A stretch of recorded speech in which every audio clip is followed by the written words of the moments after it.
8. Larry Gilbertson.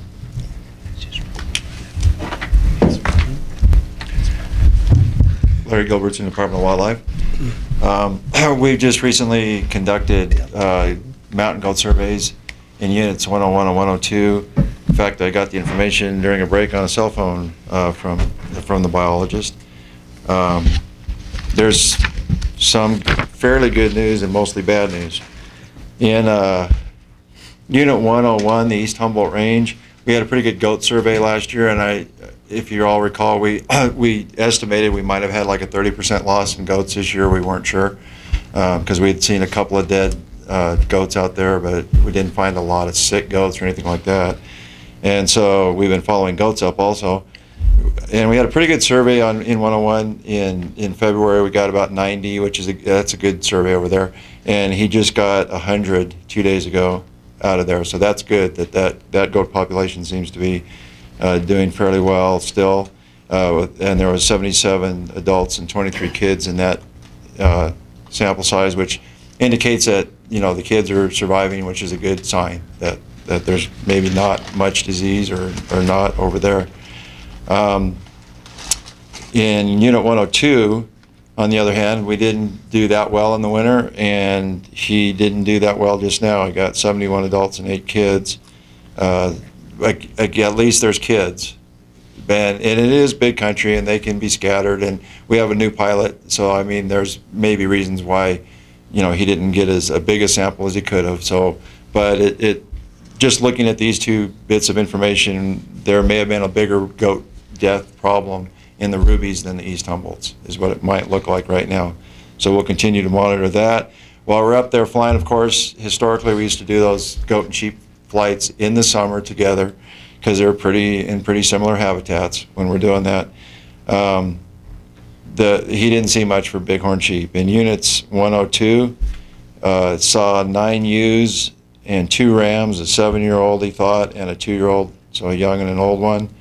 And of the ewes, the 9 ewes, 2 of them had radio collars, so we knew they were out there because we've been following up our radio collars from the ground this year. So he didn't. We were hoping that during this goat survey, maybe we'd come across a group of goats or something, or a group of bighorn that were somewhere else that we're not looking, and we're hoping to find some extra groups or something, but he didn't. And in 101, he only found 3 rams and 5 ewes there, and 2 of the 5 ewes were radio collared there too, so we didn't find any new groups there or anything either. So it looks pretty dismal, like we had predicted, the 90% type mortality plus. So now we'll get the next look from the helicopter and from the ground will be come wintertime when they come back down on the winter range. And then we'll get a pretty good idea of what's left after this summer. So 90% in both areas? Pardon?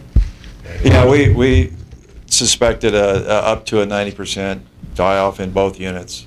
Yeah. Mr. Vice Chairman? Did you see any lambs in either 101 or 102?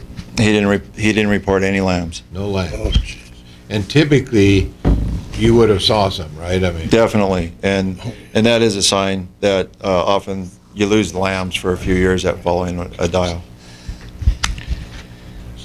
Thank you. Wow. Okay.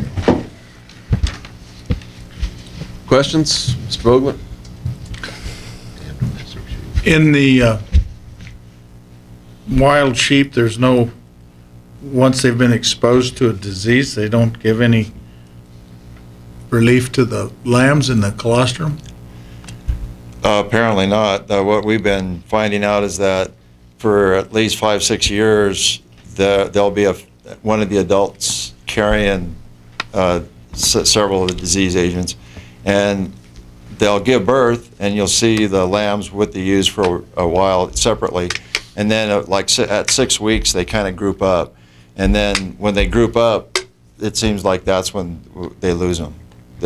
One of the adults will be carrying something, and the lambs are susceptible, and they die off. That's what some other biologists from other states have indicated they've been monitoring when they go out and follow them. That was part of the reason we put radio collars on ours, was to try to get that kind of information, see which ones had lambs and see if the lambs made it or not. But we're not having any lambs, so.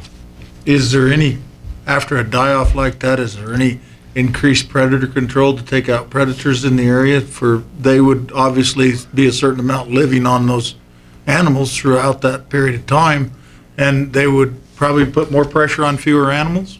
Oh, definitely. During this die-off, this winter, while we were out there sampling animals and collaring animals, our biologists actually observed lions while they're out there in 101 especially, and he immediately called several guys that were hunting lions in the area, and some of them came out and tried to get lions, and then we also contacted Wildlife Services to come, and when those guys weren't taking lions right away, we got Wildlife Services involved.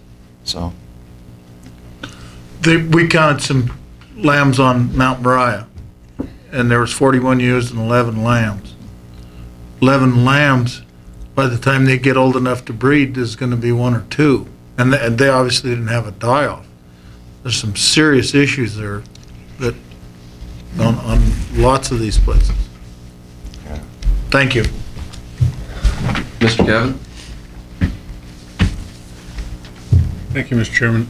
Larry, did we have, were you able to follow up on all of the radio callers, or do we have more than just the, I don't know what numbers you reported there. You had a couple of radio callers that, on the ewes that are still living, did we?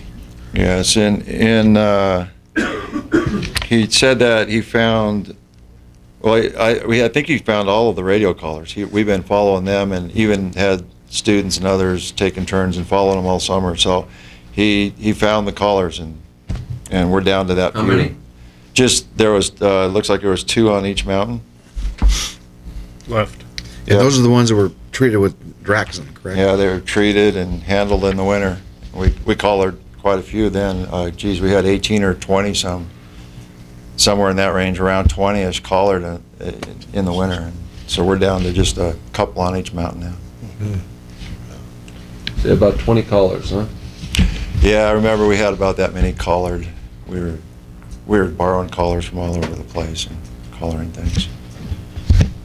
And since you found all the other collars? Yeah, so that's what's disappointing is, we found these sheep, but they had collars on, and we already knew where they were. So I was hoping he'd find some groups with no collars or some groups. You found all the ones with on the other collars that were not accounted for, that did. Well, yeah, when as soon as they die, they give off a mortality signal, and then we try to get in as quickly as we can and pick those up as soon as we can. I don't know if they've recovered each and every one, because also sometimes the collars die, the batteries die, and we borrowed some that had been in use before to try to get as many animals marked as we could. Any other good news? Wow, okay. And that's the information. All right, informational item. Let's move on. Wow.